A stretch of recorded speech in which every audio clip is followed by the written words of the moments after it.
அதுக்கப்புறம் சமாதி. இப்படி 8 வகை சேர்ந்தது தான் என்னது யோகம் அப்படின்னு. யோகம்ன்ற வார்த்தையை வந்து ஓகம் அப்படின்ற தமிழ் வார்த்தையிலேருந்து வந்ததுதான். சரிங்களா? யோகம்ன்றது ஒன்றோடு ஒன்று பொருந்துறது. இப்போ நாம் இறையோட ஒன்றா சேர்றதுக்கு தான் யோகம். அதுக்கான வழிமுறைகளை தான் அவங்க அந்த யோகாசனத்தில் முக்கியமாக சொல்லியிருக்கிறாங்க.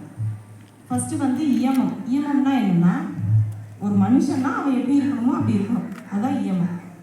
ஒரு மாடுனா அதுக்குன்னு அதனுடைய செயல்கள் இருக்கும்ல, அன்றாட எழுந்திரிச்சோன்னா அது என்ன பண்ணணும் அப்படின்றத ஒரு ஒழுங்குமுறையில் செய்யறது. நியமம்னா இப்படி தான் இருக்கணும் அப்படின்னு இருக்கிறது. இப்போ நம்ம வந்து தப்பு செய்யக்கூடாதுன்னு செய்யக்கூடாது. சரிங்களா? எப்படி வேணாலும் வாழலாம் அப்படின்னு வாழ முடியாதுல்ல. அப்போ ஒரு கூட்டமாக வாழ முடியாது. நம்ம ஒரு கூட்டமாக சேர்ந்து வாழும்போது இப்போ நீங்கள் லைனில் நிற்கலைன்னா இன்னொருத்தருக்கு பிரச்சனை ஆகும் தானே.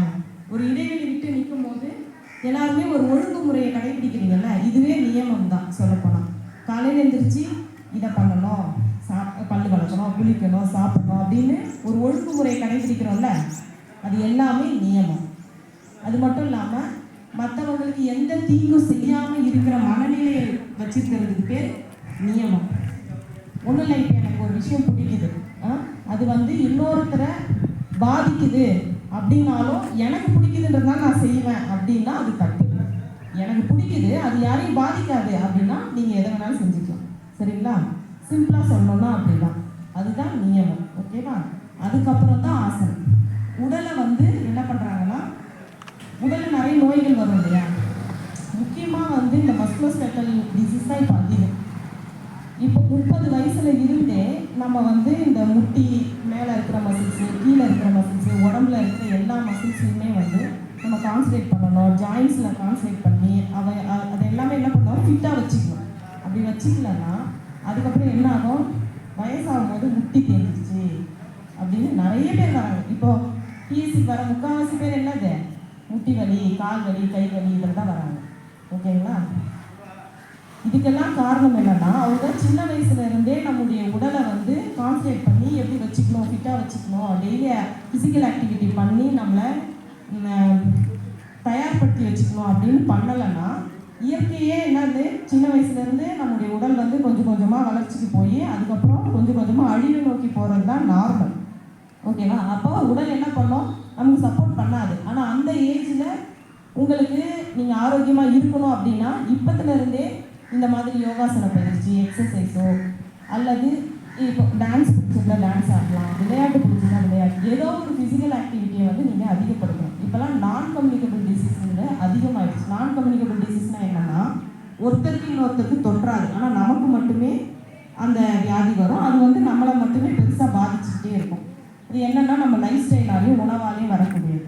அதெல்லாம் தான் இந்த சுகர் சொல்கிறாங்க இல்லையா, சுகரு, ப்ரெஷரு, அப்புறம் இருதய நோய்கள், இந்த மாதிரி நிறைய இருக்குது, கேன்சர். இது எல்லாமே என்னது, நான் கம்யூனிகபிள். மற்றவங்களுக்கு பரவாது, ஆனால் நமக்கு வந்து பெரிய பிரச்சனையாக இருக்கும். அது நம்முடைய செயலால் தான் வருது. அதுக்கு வந்து ட்ரீட்மெண்ட்டே நம்மக்கிட்ட தான் இருக்குது. அதுக்கெலாம் இந்த யோகாசன பயிற்சிகள் வந்து உங்களுக்கு யூஸ்ஃபுல்லாக இருக்குது. சரிங்களா? அதுக்கப்புறம் பிராணாயாமம். பிராணாயாமத்தை பற்றி நிறைய விஷயங்கள் சொல்லியிருக்காங்க. இப்போ நீங்கள் முதல்ல ஆசனம் செஞ்சு முதல்ல ஃபஸ்ட்டு என்ன சொல்கிறாங்க, டெய்லி ஒரு ஒழுக்கத்தை கடைபிடிக்கணும், நல்ல ஒரு மனநிலையோடு இருக்கணும், அதுக்கப்புறம் உடலை வந்து தயார்படுத்தணும், அதுக்கப்புறம் பிராணாயாமம் செய்யணும். பிராணாயாமன்றது தான் மூச்சு பயிற்சி. மூச்சு பயிற்சி சொல்லி கொடுத்துருக்காங்க தானே உங்களுக்கு, தெரியும் தானே உங்களுக்கு. மூச்சு பயிற்சியை வந்து தனியாக ஒரு இதுவாகவே வச்சுருக்குறாங்க. ஏன்னா அதாவது திருமணம் ஒரு பாடம் சொல்லியிருக்காங்க, ஏற்றி இறக்கி இருக்காலும் பிடிக்கும் காற்றை பிடிக்கும் கணக்கறிவாளருக்கு, காற்றை பிடிக்கும் கணக்கறிவாளருக்கு கூற்றை உதைக்கும் புதியது. கூற்றுனா யாருன்னா, நம்ம இப்போ கொல்ல வர யமன்னு சொல்லுவாங்க, அவருக்கு பேர் கூற்று. அந்த பாடல் இந்த வார்த்தை வச்சிருக்காங்க.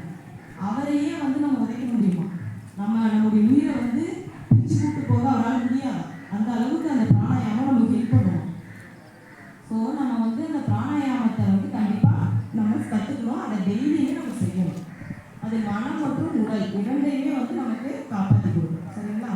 அதுக்கப்புறம் தான் வந்து பிரத்யாகாரம், தாரணை, தியானம், இது எல்லாமே நம்முடைய மனம் வந்து அழைச்சிக்கிட்டே இருக்குல்ல, ஒரு கான்சன்ட்ரேஷன் இல்லை தானே, அதையெல்லாம் ஒருமுகப்படுத்த தான் அடுத்தடுத்த வரக்கூடியது. கடைசியில் சமாதி. சமாதினா நாமே இறை அப்படின்னு நம்ம உணர்ற நிலை.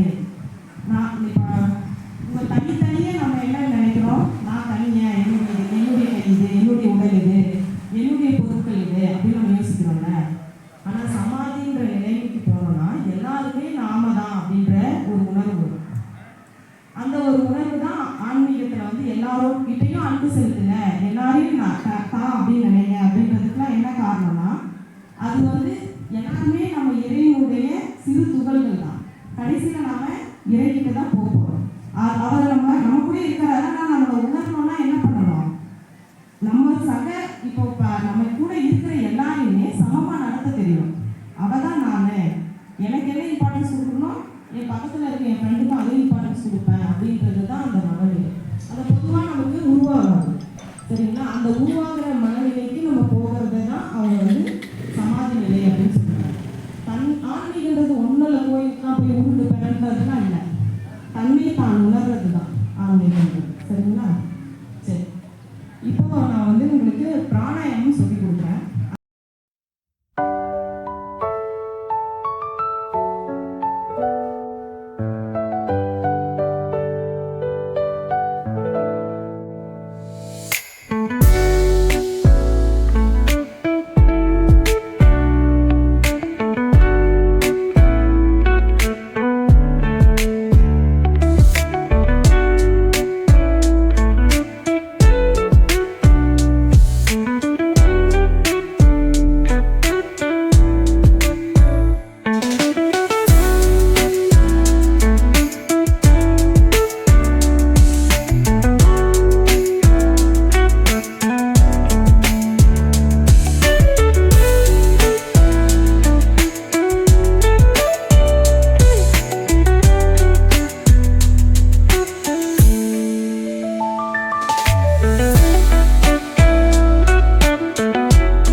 முதல்ல ஆரோக்கியம், உடல் முதல்ல ஆரோக்கியமாக இருக்கும், என்றுமே இளமையாக வைத்திருக்கும். இந்த மாதிரி அந்த காலத்தில் எங்களுக்கெல்லாம் சொல்லிக் கொடுக்குறதுக்கு ஒரு வாய்ப்பு கிடைக்கல. இருந்ததுன்னா நாங்களும் கொஞ்சம் அந்த பயிற்சியை முறையாக செஞ்சுருப்போம், இன்னும் கொஞ்சம் இளமையாக இருந்திருப்போம். ஆனால் இப்போ உங்களுக்கு ஒரு நல்ல ஒரு வழிகாட்டியாக இருக்காங்கன்னும் போது இதை நீங்கள் பயன்படுத்திக்கணும். தினம் செய்வீங்களா அந்த மாதிரி பயிற்சியை? சத்தமாக சொல்லணும். என்னப்பா இதெல்லாம் உங்களுக்கு ஒரு முறையான பயிற்சி கொடுக்கணுன்ட்டு எவ்வளோ அரசு முயற்சி பண்ணி ஒவ்வொருத்தருக்கும் இருக்கிற வேலைகளை விட்டு பாருங்க. மருத்துவம் அங்கே டாக்டர் அம்மா அங்கே எவ்வளோ பேர் ட்ரீட்மெண்ட் பண்ணியிருப்பாங்க. இருந்தாலும் அதை விட முக்கியமாக உங்களுக்கு இது முறையான பயிற்சியை கொடுக்கணுன்றதுக்காக